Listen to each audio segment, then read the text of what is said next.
아브라함의 품에 부자가 안기지 못했던 이유는 이겁니다. 공감하지 않고 같이 있지 않고 하나님 말씀을 머무는 곳에 걸음이 같이 있지 않았다는 거죠. 아브라함의 자손들, 즉 하나님의 백성은 하나님 말씀대로 사는 사람인 줄 믿습니다. 하나님 말씀대로 사는 사람이 하나님의 백성이에요. 예수님도 그렇게 말씀하셨죠. 누가 내 형제고 누가 내 부모냐. 하나님 말씀대로 사는 이가 내 형제고 내 부모다. 하나님은 인애를 바라시고 제사를 원치 않는 분이십니다. 그는 당신의 백성은 그렇게 살아야 한다고 말씀하실 뿐만 아니라 그들이 눌리고 빼앗기고 헐벗어 있을 때, 죄에 짓눌려서 버둥거릴 때라도 자비와 인애와 긍휼을 베푸시기를 천대까지 베풀기를 원하시는 분이 하나님이세요. 부자는 하나님 말씀과 다른 편을 택했고 하나님 백성들과 다른 편에 있었고 그들은 그렇게 다른 사람들이었어요. 하나님 백성이 모여있는 곳에 함께할 수 없는 거예요.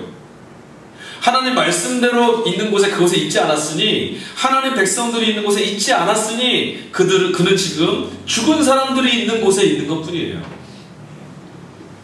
이 운명은 그가 살아있을 때, 이미 대문 밖에 나사로가 죽어가고 있을 때 이미 결론나 있던 겁니다. 여러분, 우리는 지금 하나님 말씀과 함께하고 하고 있습니까? 하나님 말씀과 상관없이 살고 있습니까?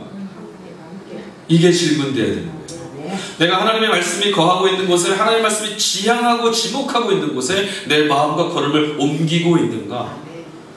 걷지 못해도 괜찮다 그랬잖아요. 내가 다 걷지 못해도 괜찮아요. 한 걸음도 못 걸어도 괜찮아요. 그 말씀의 방향을 바라보며 내가 서 있는 사람이냐, 말씀을 등 돌리고 살고 있는 사람이냐.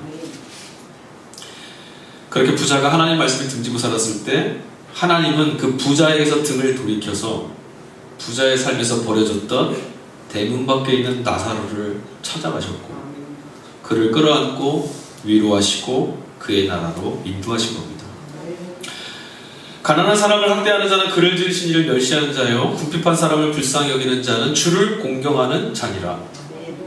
이웃을 업신여기는 자는 죄를 범하는 자요, 빈곤한 자를 불쌍히 여기는 자는 복이 있는 자니라. 긍휼을 행하지 아니하는 자에게는 긍휼이 없는 심판이 있으리니 긍휼은 심판을 이기고 자랑하느니라. 돈을 사랑하는 사람에게, 물질을 숭배하는 사람에게, 명예를 갈구하는 사람들에게 그들에게는 안 들리는 게 있는데 하나님의 말씀이 안 들립니다.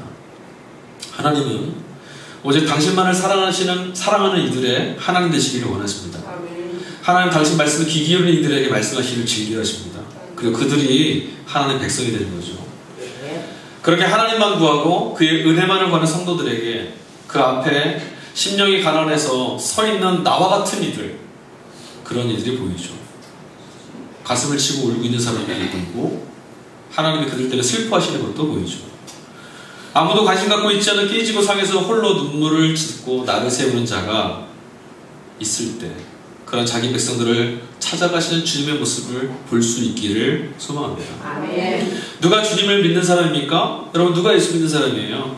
누가 주님의 은혜를 입는 사람입니까?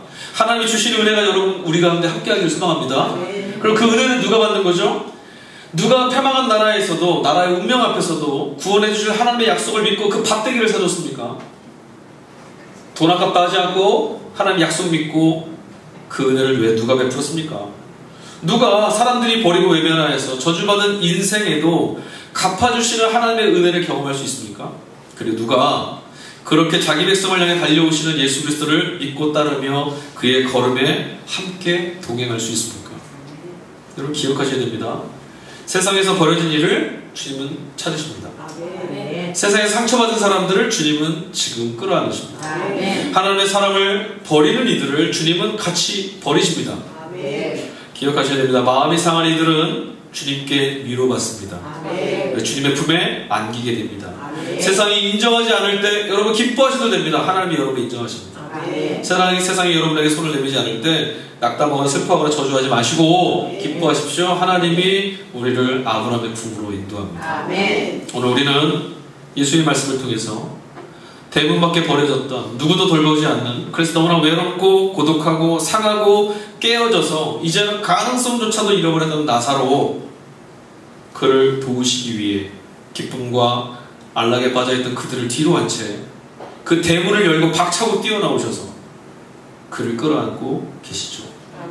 우리 그 주님을 오늘 만나고 있는 거예요. 결국 아브라함의 품에 안겼던 나사로처럼 오늘 우리는 세상에서 유리하고 살다가 주님의 품에 안깁니다. 주님은 우리를 그렇게 안아주십니다. 그래서 오늘 우리는 주님 앞에 서 있고, 그래서 오늘 주님은 우리의 예배 가운데 함께 하시는 줄 믿습니다. 다시 기도하겠습니다. 하나님 감사합니다. 오늘 우리에게 거룩한 날을 허락해 주시고 세상에서 찢기고 상하고 방황하고 아파했던 그 걸음을 부유한 채 하나님 우리 신령과 영혼과 삶과 베푸신 은혜를 힘입으로 이곳에 왔습니다. 상한 이들, 가난한 이들, 굶주린 이들, 절망한 이들에게 세상이 말하는 그 이야기들 다 가로막고 하나님만이 주실 수 있는 평안과 기쁨을 허락하시는 예수 그리스도 안에 그 기쁨이 오늘 우리에게 이 예배를 통해서 말씀하시는 하나님의 말씀을 통해 전달되었으니 참으로 감사합니다. 우리가 걷는 삶에서 언제나 어디서 주의 말씀의 편에 서게 해주시고 말씀이 함께 있으니 힘이 있고 말씀이 함께 있고 그 말씀 따라 살아가는 기쁨이 넘치는 믿음의 삶으로 살아가게 하여 주시옵소서. 세상이 다 그렇다고 말할 때 하나님 말씀은 그렇지 않다라고 말할 수 있는 삶을 살게 하여 주옵소서. 감사합니다. 예수님의 이름으로 기도했습니다.